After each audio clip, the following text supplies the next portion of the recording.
Dito guys, may tuturuan tayo mag gold lane. Boss, parang hindi pa kita nakikitang mag-tutorial sa gold lane. Hindi ka nagkamali ng tinanungan, idol. Pag alam mong lamang ka sa early, arasin mo agad. Tas eto, i-contest mo, wag mong ibibigay sa kanya. Ikaw ang nagsaing, siya ang kumain. Ngayon guys, wag ka mag-i-expect sa early. Nasa gold lane ang unang dalaw. Kasi ang unang dalaw po ng kampe sa XP talaga. Yung iba kasi hindi pa rin alam yung guys, yung kailangan mo na mag-level 4 ng XP nyo para makasabay kayo sa turtle. Kaya kayo nasa gold, wag masyadong malalim. Ito, tulad nito. Pag nasa random ka kasi guys, ganito na mangyayari. Hindi na talaga dadalawan yung gold lane. Kaya kawawa na talaga mga gold lane ngayon. Tapos na yung first turtle, nasa XP pa rin sila guys. Pero okay lang, wag yung trash talkin. Ganito na ang buhay ngayon sa solo guys. Hanggat hindi ka nababaog, hindi ka dadalawan. Kaya na, para nakakapansin na ako ah. Nilalak target ako ah. Sabi ko dito, okay lang ako. Tuwan-tuwa pa yan guys, pag nababaog ka. Kampi mo yan ha. Inabando na ka na sa lane. Tinatawanan ka pa. Ganito dito sa solo boy. Kaya ang gawin mo, ikaw ang dumalaw kung ayaw nila dumalaw sa'yo. Tapos pag positioning guys, huwag kayo pwesto na ganito. Mali ang pwesto na yan. Ngayon, pupunta na sa atin yung pani. Tamang timing lang. Oh, ultihan natin yung turtle. Bakit? Kasi alam ko, good trade sa pani to. Pinul mo na yung turtle, easy turtle. Mind games lang ba? Tulad nito guys, yung pani nandito, nakita niya yung lapo.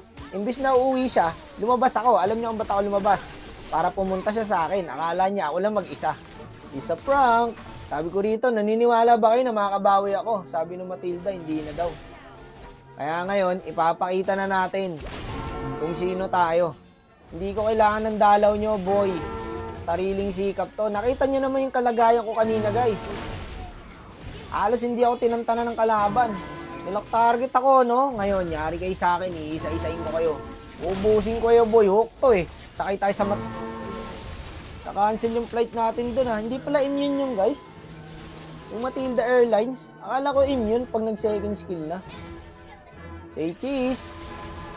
Ngayon nyo akong pagtulungan, boy.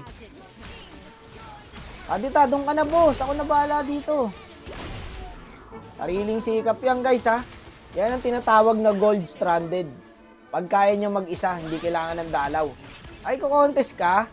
Tara dito. Eto, nanggigigil ako dito kanina pa, eh. Dinadalawan ako ng dinadalawan nito, eh. Feeling spin na pala ako. Grabe pinagdaanan ko. Galing ako sa 1-5 na standing. Mag-win chant daw ako. Sabi ko, ang tunay na malakas, hindi nag-win chant. Pang-kengkoy lang yun eh.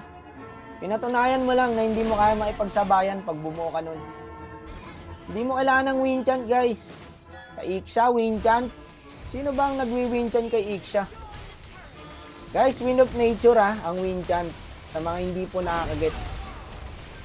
Endable na yata to, guys. Tapos eto, huwag niyo inuugali, guys, yung nagyayabang kayo sa kalaban. Masama po ang nakikipag-away. Huwag niyo ugaliin niya yung tipi-tipi na ganyan. Huwag po. Ay, gabi. Nagis ako. Tarantado. Sorry, boss. Loko yun ah. Nasira tuloy yung ganda ng standing ko.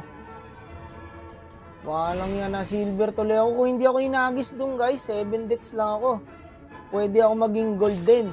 Gold sana talaga ako dun kung hindi ako inagis. Di totoo yan. Paano masabi?